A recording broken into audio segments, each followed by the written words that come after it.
हाय दोस्तों, welcome back to my channel mommy and Aadya. I hope you all are doing great दोस्तों। और अपनी अगर मैं बात करूँ, so I am pregnant right now and मैंने बहुत इन्जॉय किया ये फेस। जहाँ काफ़ी डिफ़िकल्ट था, सेकंड प्रेगनेंसी थी तो कहीं ना कहीं डिफ़िकल्टी थी, बिल्कुल थी, because I already have a kid with me. मेरी बेटी 4 साल की है और एक छोटे बच्चे के साथ थोड़ा सा तो डिफ़िकल्ट हो जाता है, नो डाउट बहुत डिफ़िकल्ट हो जाता है, मेरे हिसाब से तो हो जाता है बहुत सारे, क्योंकि मिक्स्ड इमोशंस होते हैं। आपकी प्रॉब्लम ऑलरेडी होती है कहीं ना कहीं, हर ट्रिमेस्टर में आपको जो है अलग अलग प्रॉब्लम्स फेस करनी पड़ती हैं। मेरे साथ मैं कहूँगी बिल्कुल प्रॉब्लम थी कहीं ना कहीं। कई सिचुएशंस में ऐसा हुआ कि मॉम्स गिल्ट भी फेस किया मैंने। लाइक फर्स्ट सेमेस्टर में स्पेशली, जब मैं बहुत ज़्यादा लेथार्जिक फील करती थी और आधे से ज़्यादा टाइम मुझे वॉमिटिंग फील होती थी। जबकि आद्या के टाइम पर I guess just first semester में था कि मैं नॉजिया फील करती थी, वॉमिटिंग आती आती थी। बट उसका ये था कि हाँ मॉर्निंग सिकनेस है, मुझे पता था कि हाँ मॉर्निंग सिकनेस है तो सुबह सुबह वॉमिटिंग होके मैं फ्री हो जाऊँगी पूरे दिन के लिए, अपना छुट्टी।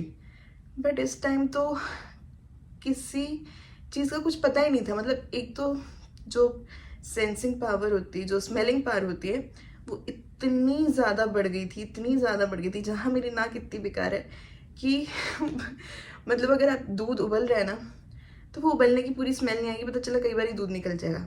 हालांकि शादी के बाद तो ऐसा नहीं हुआ, बट शादी के पहले कई बार ऐसा हो चुका है कि पता चला वो दूध स्लो करके कुछ काम में लग गए, वो दूध निकल गया। और अब प्रेगनेंसी के दौरान इतनी ज़्यादा पावर बढ़ गई है स्मेलिंग की कि अगर आप बिना नहाए भी बैठे हो ना, आपकी वो पसीने की बदबू मुझे यहाँ तक आएगी, इतनी इरिटेशन होती है। मतलब हर चीज़ की स्मेल, मसालों से स्मेल, आटे से स्मेल।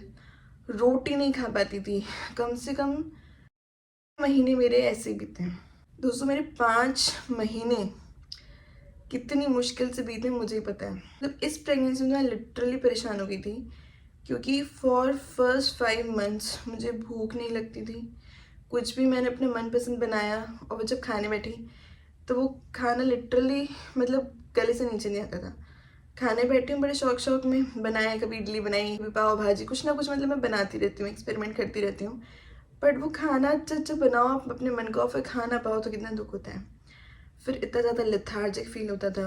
और फर्स्ट सेमेस्टर में तो खैर होता ही है कि लेथार्जिक फील करते हो आप, किसी चीज़ में मन नहीं लगता है। और खुद की वजह से कहीं ना कहीं मुझे लगता था कि आद्या भी सफ़र कर रही है, तो वो भी थोड़ा सा बुरा लगता था कि यार मेरी वजह से मेरी बच्ची सफ़र कर रही है। बट आद्या की अगर मैं बात करूँ, वो सिर्फ 4 साल की है और जब मैंने कंसीव किया था तब तो वो 3 की ही थी। एंड उसके बावजूद मतलब उसकी एज को अगर हम कंसिडर करें तो एज के बावजूद जो उसने समझदारी दिखाई, मेरी पूरी प्रेगनेंसी के दौरान उसने मुझे हर तरीके से सपोर्ट किया। बिकॉज प्रेगनेंसी में मेरी कंडीशन ऐसी थी कि डॉक्टर ने मुझे ड्राइविंग के लिए मना कर दिया था। ड्राइविंग नहीं कर सकते, ज़्यादा सीने ऊपर नीचे नहीं करनी है, ज़्यादा चलना फिरना नहीं है। सो बिकॉज ऑफ विच बहुत ज़्यादा प्रिकॉशंस लेने थे, ध्यान देना था। अब उसे ये समझाना थोड़ा सा तो मुश्किल था ऑफकोर्स, मैं क्यों नहीं जा सकती आपको स्कूल लेने के लिए, छोड़ने के लिए।